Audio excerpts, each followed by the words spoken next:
Teddy, top 3 tips how line shopping actually makes you money. I might have to argue with you on this first one. Let's hear it. I love it. I want some pushback, Kelly. That's a piece of the equation, And if you have opinions, you got to defend those opinions. My number one opinion when it comes to line shopping, look, line shopping will make you money. All right. And the whole point of this video right now is talking about ways that you can make more money doing what you already do. Half points matter. All right. They matter across sports, NFL, NBA, college hoops, whatever. You win games by a hook sometimes, you lose games by a hook sometimes. And certainly those half points factor into so many betting decisions. But there are people out there that want to buy half points. They look at the line and says, oh, well, it's 3.5. I want to make this 3, or I want to make this 4, or whatever it is. If you do this right and you shop for lines, you don't need to buy points ever. We'll talk about why in just a minute. But number one tip is don't buy points.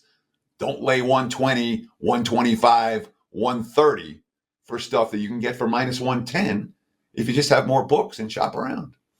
Oh, I agree with that. But let's just say on the Wager Talk odds screen, the market is painted 3.5 on an NFL game across the board. We know that 3 is the most key number in that sport. So talk to me about why some people, whether they're sharp or not by doing so, insist on buying the 3.5 down to 3.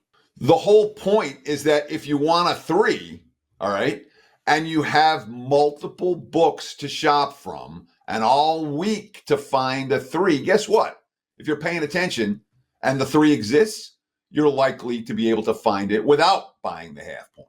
Now, obviously key numbers in the NFL, and 2.5, 3.5 are the keyest numbers that you can find. But when it comes to how the books price buying those half points, there's no bargains there, my friend. There aren't, Kel. The books price buying the half points on or off of 3 at such a level that they make a profit off it. That's all you need to know. They say, sure, buy all the 3s you want, but they'll charge you for it. And that makes it a positive expectation bet for them and a negative expectation bet for you. And the whole point is you don't need to buy these points. We're going to talk right now about how to find them for free. 38 states now. It's crazy to think just in the last, 6 years since PAPSA got repealed, Teddy, that many states are on board, and basically all but one, that would be the state of Florida, have multiple outs. I love this quote from you. It basically says, hey, these guys aren't loyal to you. Why are you loyal to them? And that baffles me. People are like, oh, my favorite sportsbook is this. This is my sportsbook. I live in Las Vegas, all right? Sometimes I bet at the Circa. Sometimes I bet at the Westgate. Sometimes I bet at the South Point. Sometimes I bet at the Station. Sometimes I bet at William. It depends on where the best number is. I'm not loyal to any of them, just like they're not loyal to you. What do books do when you win? They limit you. They kick you out. They give you trouble. They're not loyal to you. Books don't give two bleeps about you, and you know that. I know that. So people are loyal to books. There's zero reason. Zero reason. If you're in a state that has 8 legal sports books, you should have 8 sports betting accounts. If you're going to put $1,000 into account, put $500 into 2. Put $250 into 4. Put $125 into 8.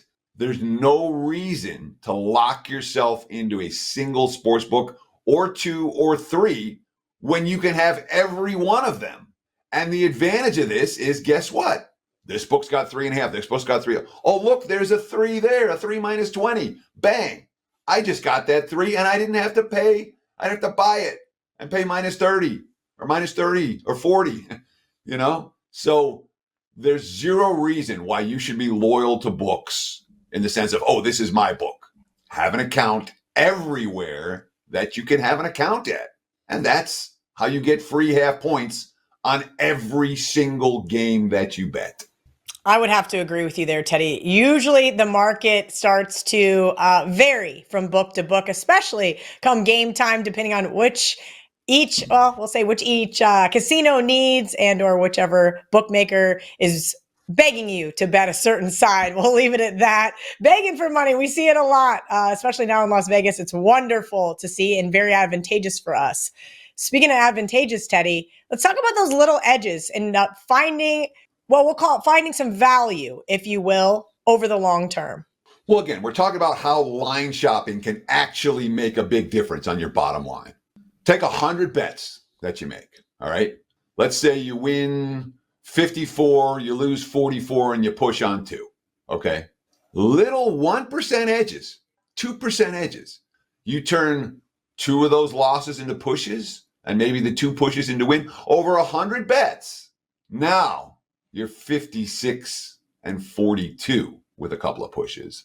Over the long term, when you add up your wins and losses, it makes an enormous difference. Over 100 bets, over 1,000 bets, over 10,000 bets over many years. Those little 1 to 2% edges, getting the half point here, getting the free half point there, taking advantage of what the markets are giving you. Over time, those edges make enormous differentials for your bottom line. And that's as simple as it gets when it comes to how line shopping can actually make you money.